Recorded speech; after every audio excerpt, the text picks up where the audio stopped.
Hello guys, welcome back to my channel. My name is Merrick. Today I'll be reacting to white guy talk about his first black cookout. Wow. So without further ado, let's get started. Alright, I'm going to start this one off by saying I got a lot of black friends, okay? Most of them I got through playing football. They were my teammates. We've been to war together on the football field, love them to death. Now, with that being said, ever since I have had said friends, they have told me that I have a bad habit of putting them in white people positions. I do not fully understand what they mean, but they gave me the reference of like passing a cop on a 2-lane road because he's going underneath the speed limit. Apparently they ain't supposed to do that. It makes them nervous. Anyway, about a week ago, get a call from a buddy of mine. Play football together. Says, hey buddy, I want you to come to Cookout. Hell, you ain't got to hit me in the face with a wet mop. I like cookouts. So I show up to the cookout. Alright. As I step out of my pick-em-up truck, I realize that the only 3 white things at this cookout is the salt shaker, the napkins, and me. Alright. As I'm walking up, I am being greeted by his grandma and grandpa, and his great-grandma and grandpa, and his 47 cousins. Alright, which there's no way for me to remember all these people's names. Anyway, there's a long table where the food, everybody's eating at, okay? They bring me over and set me down at the head of the table. I'm already really uncomfortable at this point because I don't know what's about to happen. Well, they say the blessing and I get up to go fix my food. Well, I was not aware that at a black cookout, you do not fix your own plate. They fix your plate for you. Now, they bring me a whopping Dixie plate that some bitch is rounded off like this with barbecue, okay? And I'm gonna eat it. Don't get me wrong, I don't waste food, I'm gonna eat it. So as I'm sitting there munching away, you know, just kind of getting my bearings about where I'm at, these 2 ladies walk up to me, 2 of his aunties, with 2 different potato salads. Alright, they say, we want to get your opinion on which one of these is better. Now, apparently just because I'm white, I'm supposed to know the different calibers of mayonnaise.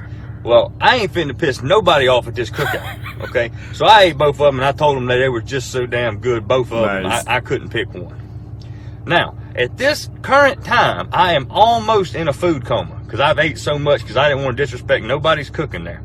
And then his great-grandmama, Mama T, that's what they call her, she comes up to me with what looks like a 5-pound piece of cherry pie. Now, let me paint a picture for you. I've got the meat sweats. Alright, barbecue sauce on my shirt. I'm drifting in and out of consciousness, and she's bringing me a 5-pound piece of pie. Now, I saw Friday After Next. I know what happens when you disrespect somebody's grandmama. I saw what happened to Craig and Day Day when they disrespect somebody's grandmama. You ain't finna be chasing me through these pines because we way out in the woods at this cookout. I'm white, not stupid. So as I eat this pie, which I'm eating this pie because I ain't finna piss off nobody, especially the head woman there, because she's ranked up top. That's great grandma. You don't mess with her. I finish this pie and I drift off into a Caucasian psychosis of a food coma. And I did just like this right here, just like this. I went, whew, I'm full. As soon as I lifted my head back up, the table I'm sitting at is no more food on this table. I don't know how long I was out for, but somehow I'm still in the same chair. I have been dealt into a high-stakes spades game at an all-black cookout besides me. What the fuck is going on? How did I get here? At what point in my life did I take this turn to take me to where I'm at? And now the cards is in front of me, and I got no idea how to play spades, okay? None. I got no idea. Alright, I'm white. We played Go Fish and Cornhole. All we did, we got bored one day. Guys, I love the way he says he's white. You see, I get that feeling where you are in a place where you don't fit in. Anyway, I love the fact that the black folks there made him feel comfortable. You see, that is it. You have to feel comfortable for you to be able to eat. Even if you are eating and you are still scared that, oh, I'm not used to this lifestyle. But still, you know, you have to play along. It's just like, you know, you are in a community of whites. You have to do what the whites do. You're in a community of black. You have to do what they do. Because that is the world. The world is full of, you know, change. You have to explore. And I love that. I love that so much. And when it got to the time of the pie, I love the fact that he he acknowledged that the both pie were awesome, because you are in a black family. You don't have to support anybody. Just make sure you are loved by everyone. That is it. Because if you want to come back there again, you have to act nice. Well, this is beautiful. I'm enjoying the way he's narrating this story, because, if you are black, one way or the other, you get the idea of what he's saying, because it's something that happened in our home, you see. Especially when you bring a visitor home, or when you go out to visit someone, you have to behave yourself, portray yourself in a way that they would, want to have you next time. Well, let's just continue and see how this beautiful video unfolds, guys. Literally did the whitest thing possible, walked out in the field, got some corn, took our pocket knives and cut it off the stalk, all right, put it in a bag, went over there, found some plywood in the shed, cut a hole in it, put it on an angle, and we tossed it at each other. That's what we do. I have no idea what spades is. So as they give me the runaround idea what the hell is going on with this spades game, I look at my hand and I realize that I probably got a pretty decent hand. Well, they asked me, they said, Zach, how many books you got? Which they had just explained this to me now. I'm talking about just now. I said, it looks like I got 8 books. Apparently that is the wrong damn answer for your first hand of spades ever, because as soon as I said I got 8 books, 3 Glock 9s hit the top of the table. Wow. I've got every damn spade that you could possibly have and 3 other aces. Well, as I survived that round, I go to get up, and one of his cousins come over and taps me on the shoulder and said, hey, buddy, you want to go throw bones? I don't know what they're talking about. I ain't got a shitting clue what they're talking about. But I ain't going to piss nobody off. You got to understand, at this point, I am in survival mode. I am not pissing not one person off at this cookout. I do whatever they tell me to do. If they want me to stand on my head and blow bubbles out of my ass, I will do it. Don't hurt me. Okay?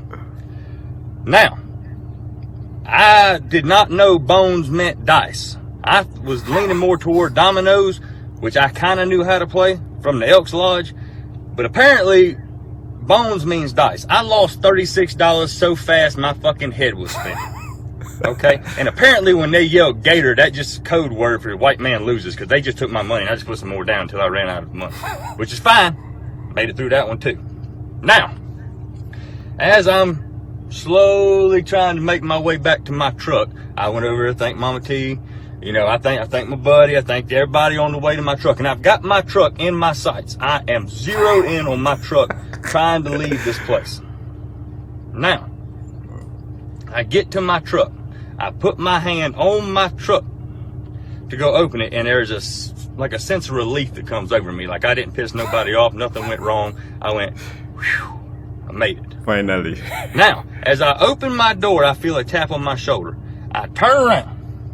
The whole damn cookout is behind me. Everybody there is right around my truck, with Mama T right there in the front and my buddy. And he looked at me and said, hey buddy, next week's Mama T's birthday, you coming back? And I looked at him.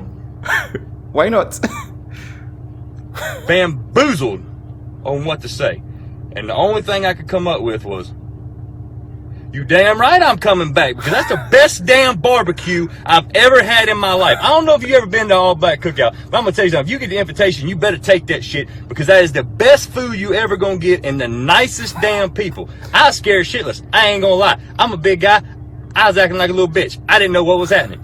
But at the same time, that's the most fun and some of the best people I've ever been around in my entire life. I'm going back next week. Bet. I told him, I said, y'all need me to bring something like some ice, because I ain't trying to cook with y'all. Y'all want some ice? Or like some, you want me to go get my little cousin Kyle that wears monster hats and shit? And bring him?